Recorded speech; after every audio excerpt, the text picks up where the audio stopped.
পবিত্র মাহে রমজান আমাদের কাছ থেকে বিদায় নিচ্ছে। আমরা এর হক যথাযথভাবে পালন করতে পারি নাই। কেউ যদি একবার বুকে হাত দিয়ে বলতে পারে রমজানের পরিপূর্ণ হক আদায় করতে পারছি, সে অবশ্যই সার্থক ব্যক্তিদের তালিকায় একজন। আমাদের একটা বিষয় মনে রাখতে হবে, রমজান মানুষের জীবনে হায়াত অনুযায়ী আসতেই থাকে। যদি কোনো ব্যক্তির বয়স 35 বছর, ধরে নিলাম একটা মানুষের বালেগ হওয়ার জন্য বা সাবালেগ হওয়ার জন্য বয়স ধরে নিলাম 15 বছর, তাহলে সে তার জীবনের প্রায় 20 বছরের মতো সময় পেয়েছে 20টা রমজান। 20টা রমজানের হক সে যথাযথভাবে পালন করেছে কিনা একটা চিন্তার বিষয় আছে। রমজান গুরুত্বপূর্ণ কারণ রমজান মাসে পবিত্র মাহে পবিত্র আল কোরআন নাজিল হয়েছে। পবিত্র আল কোরআন আমাদেরকে হেদায়েতের বাণী শোনায়, আমাদের কল্যাণের দিকে ডাকে, ন্যায় অন্যায়ের মধ্যে পার্থক্য তৈরি করে দেয়, কোনটা হালাল কোনটা হারাম, কিভাবে চলতে হবে, কি কাজ করব কি কাজ করব না, এটা আমাদেরকে সুন্দর বুঝিয়ে বলে। আমরা এখান থেকে জ্ঞান নিতে পারি যদি নিজেকে আমরা সার্থক এবং সফল করতে চাই।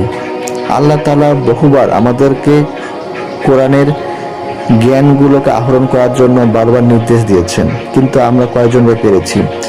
রমজান মাসে রোজা রেখেছি, আমরা সেহরি করেছি, ইফতার করেছি, তাসবিহ তাহলিল করে জিকির আজগার করেছি, আমরা ইফতারে পুরো বহু ইবাদত করেছি, আল্লাহর কাছে দোয়া করছি, ক্ষমা প্রার্থনা করেছি, কিন্তু কেউ একবারও বলতে পারবো না যে আমাদের প্রত্যেকটা ইবাদত আল্লাহ তাআলা কবুল করেছেন, প্রত্যেকটা রোজা কবুল করেছেন। রোজা কবুল হয়েছে কিনা তা আমরা জানি না, কিন্তু আল্লাহর কাছে আশাবাদী যে নিশ্চয়ই আল্লাহ তাআলা গফুরুর রহিম, নিশ্চয়ই আমাদেরকে ক্ষমা করে দিবেন। এই ক্ষেত্রে আমরা একটা আশার বাণী আমরা পেয়ে থাকি।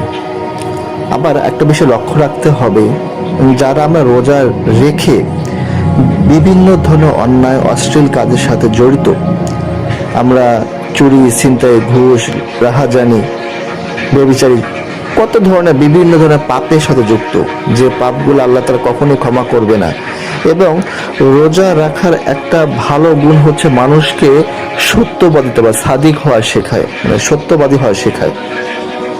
কেউ যদি রোজা রেখে মিথ্যা কথা বলে, আল্লাহ তাআলা নিশ্চয়ই ঘোষণা করেন সে যেন উপবাস থাকে, তার রোজাটা আল্লাহ কবুল করেন না।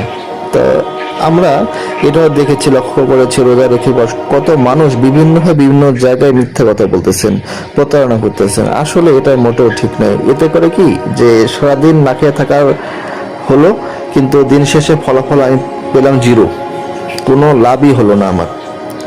সারাদিন পরিশ্রম করার পর, সারাদিন কষ্ট করার পর যদি আমি আমার রেজাল্ট দেখি যে আমি ফেল করেছি, তাহলে অবশ্যই কারো ভালো লাগার কথা না। কিন্তু আমরা কিন্তু প্রায় অনেকেই এই ধরনের কাজের সাথে যুক্ত হয়েছি এবং নিজেকে পরিবর্তন করতে পারিনি।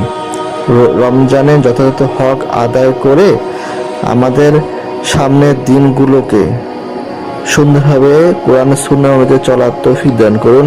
ওয়া মা তাওফিক ইল্লা বিল্লাহ।